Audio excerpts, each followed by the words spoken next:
Hello everyone, Ceri the Crafter here, that's C-E-R-I the Crafter, and I'm here with a viewer request. Well, a subscriber request, and it's more than one subscriber. Okay, Claire, Michelle, Sandra, Nick, Louise and Adam, this one's for you. And what they requested was, you've all seen me, you saw me putting this cover together. And what they've asked for is, can they have a more of an in-depth flick through of the Arty pages I created within this? Not a problem, that's fine. So if that's, and there was another request as well, can I show how I made them? Well, what I'm going to do is, you've seen how the cover was made. I'm going to do a flick through of these 4 books. So if it doesn't interest you, fast forward to the end, because it's just going to be me flicking through pages and maybe giving you a few hints and tips as to how I did it. And then what I'll do is, in a future video, I will actually make one of these and I'll make some of each of the pages in each of them. So hopefully, guys, that will be what you wanted. Now, I have started some of the pages in here, so if you see one or two things you're like, oh, that doesn't look like it used to, it's because I've started work on some stuff. So first of all, you saw me do the cover. I will put a link to the cover in the description. I'll also put a link to the second cover because I did another cover as well. So no, I'll leave it in here, it's easy enough. Hopefully you can see that. So basically, gel print and stamp the covers, I will see those. So this one was very much in the style of Diane Reevely, this probably the first 2 of these. And what I did is I used a wet wipe and I used some of Diane Reevely's paints. It's these dilution paints, although I have done this in the past with craft paints. So if you see paints come in these sort of bottles, I've actually done that with these in the past as well. And all I've done is I've smeared the paint on, and then I've got one of those blending brushes. Let's see if I can find one. One of these things with a little foam on the end, and I've used stencils to actually stencil in the detail in the background here as well. As you can see, I've already started doodling on part of this, but that's how I created the majority of these pages. What I tried to do is I tried to stay within groups of either warms or cools, as in the colour families, and if it was a warm, I would try to contrast it with a cool. And if it was a cool, I'd try to contrast it with a warm when I got a bit braver on. This is one of my border stencils. I do have border stamps coming out, so look out for those. They're on the way. Actually, I think they've already launched. They just haven't arrived for me yet. So another one of my stencils. I'm not going to name them all, guys, because I'm not going to remember. I will, however, put a link in the description box below, and it'll be a link to all of my masks, stencils, and foam stamps with PM Artist Studio. Any order over $35, if you put this in as it's written here, if you put this in when you check out, then it will give you 10% off your entire order. And it doesn't just have to be my stencils and masks and stamps. It can be anybody's designs. And I think it even covers digitals that they've got on there as well. So I'll remind you of that code later.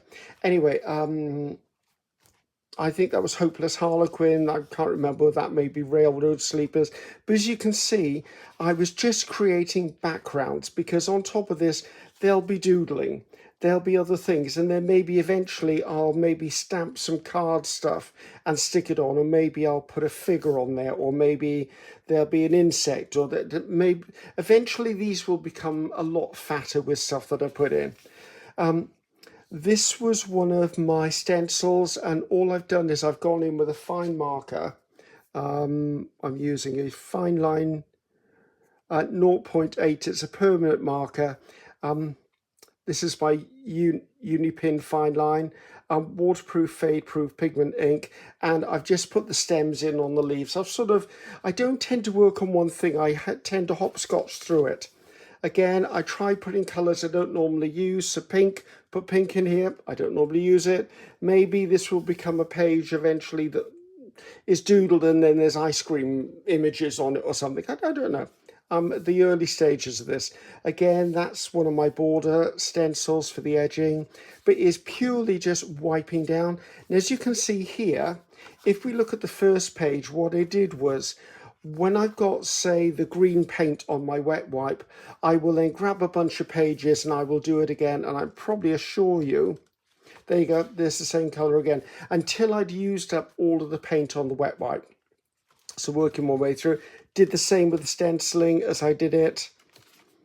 As you can see, it's just, these are just foundations for me to work on. I wanted to create something that I could actually travel with. So I can throw it in my carry-on, I can throw it in my luggage, and then when I'm away, I don't have to stop being arty. I can actually just doodle, I can sketch, I could even stamp onto some of these if I wanted and then enhance the stamps further. I could collage pieces onto them, anything. So this is basically what I did with these ones. Okay, hopefully you can see these well. So everything within here are my own designs, and I did that on purpose because if I actually love what I've done and I wanted to scan it and turn it into a digital for myself or for sale, then I know everything on there is copyright free because it's mine. Oh, here you go. There's the leaves without the stems drawn in. So can I find the one with the leaves stems drawn in? Probably not. Come on, open up. Right, there they are with them drawn in the stems, and that's how they look without the stems drawn in. You can see the stems just absolutely transform them into leaves. So a lot of these things I may go around them, I may doodle within spaces within them. I like this one for some reason. I wouldn't have put turquoise and pink and black together. Blue maybe because it goes sort of the purple range, but I wasn't overly sure I would have done that. Some of them look really messy, and that's fine because, again, it's background. So, and therefore I did the back one the same as I did the front one. Purely I thought that just closed it out, and I like the colours together. So the next one, I'm not going to explain. I'm just going to flick through because I did 2 of these in the same style, and then I changed style. And I did all of these pages when I was at the Rachel Bella Craft Retreat. I went into the craft room at 6 o'clock in the morning, and it took me about 3 hours to create all of these pages. And no one else was there. They were still in bed or having breakfast. And I just sat down, all of the paints around me, all of the sponges and wet wipes. And I had some real fun doing these. And it is very addictive. I thought there was one in there again. I like that colour combination. And that's another nice thing. It gives you a chance to play with colour. And there are some of these I would never like. This is really wild and wacky to me. But, you know, I love it. I love the vibrance. But I like straight lines. But I like the vibrancy of that. That whole punch of turquoise or, yeah, it is turquoise. So I tried to keep things bright and buoyant. I want to open this up and work on it, and it's going to put me in a good mood. Here again, I put the lines on the leaves, but these could have, I mean, okay, that looks like fire to me. So maybe in here I'll have a couple of little devils dancing around, or little pixies or something. I don't know. And did I do it on the back of that and front? Oh, there you go. I did the inside covers to match there as well. Oh, this is a writing board. It's a thick bit of card that I actually collage some napkin on this side, and I want, actually that's napkin as well. Then I seal it all in with Mod Podge, so when I'm traveling, if I put that under the page, I've got a solid surface to doodle on instead of it moving back and forth, and it sits quite nicely in the middle. Right, this one, as you can see, I've started playing with this one. Now this one was watercolours. Was this watercolours?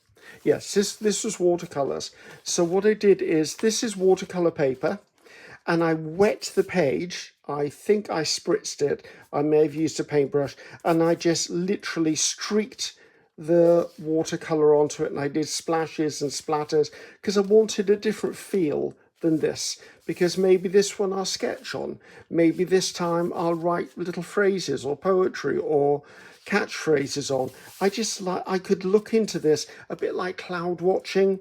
I could look into this and see something like, maybe those are 2 eyes there, and maybe there's a creature peeking around the edge of a waterfall here.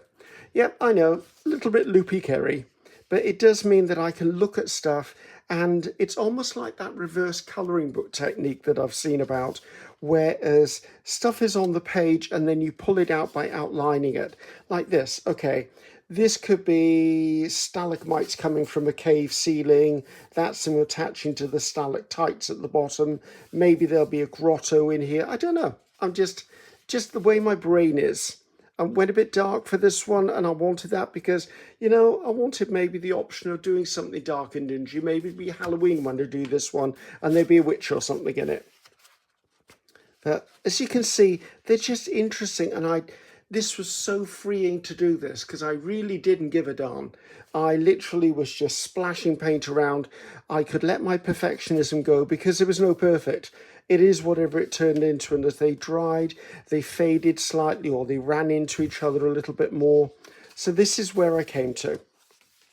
Again, just watercolor palette. It was just my small travel watercolor palette, and I literally had quite a big brush. In fact, that's the very brush, and I literally put water on, either spritz it or I put it on with a brush, and then I went in with patches of color and just moved it all around until it all just blended together. I mean, I love that. To me, for some reason, that looks like spires of a castle. But as I said, you can see so many things within these. And to the end. Now, the last one is, some people call this the smooshing technique. You've seen me do it. It's where I put papers into ink. Yes, I do have a video. I'll link that video as well. But when I actually get around to making a video of making one of these traveler's notebooks, I will do all the techniques in the one traveler's notebook. So this is basically making puddles of ink and picking it up with the papers. So you can see it's very much like one of those things you look at, the ink splotches at the psychologist. And what I've done, maybe like this one, there was a lot on this, so I did that and opened it up. Maybe that becomes a butterfly. Maybe that becomes a mask. I don't know what these are going to become. And they don't have to be in this orientation. Okay, let's look at it this way. That could become the reflection in a lake of something over there. So I just wanted stuff that I could sit down with no expectations and just doodle and play away. Like, to me, that could easily have some sunflowers drawn on it. Or even if I decoupage some sunflowers from maybe napkin to rice paper, that would make that beautiful. So it's just going to be a mini little art journal for me. Again, I must have smooshed this one because it's symmetrical. Again, but can you see there? Okay. Now, this is Ceri's really wacky. We've got two eyes, which have got bulbs. This could be a lobster.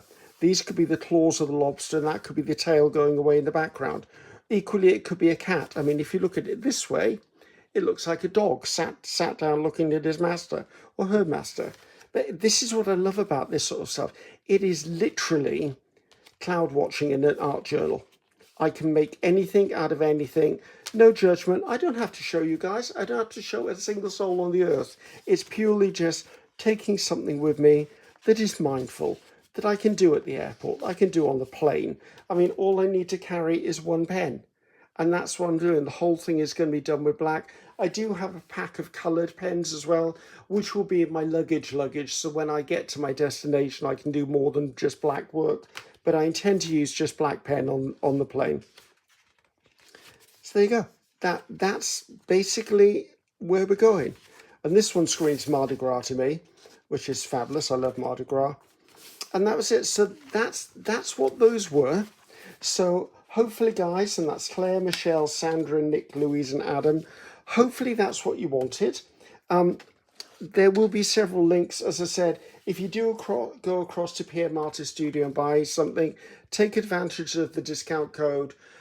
Any order over $35, you can add that, and that 10% will get taken off your order. You know what? It's quite easy to build up an order, and then that 10% actually means one of the items within the order is free. So hopefully that's what you wanted. As I said, in the future, it might be in a week's time, it might be in 2 weeks' time, I will make one of these Traveler's Notebook art books. I will do it because I've already made a cover. Made prints to make the cover. I've already done that, so I know I'm going to be doing it. So hopefully you enjoyed that, guys. I'm Ceri the Crafter. That's Ceri the Crafter. Until next time. Bye-bye now.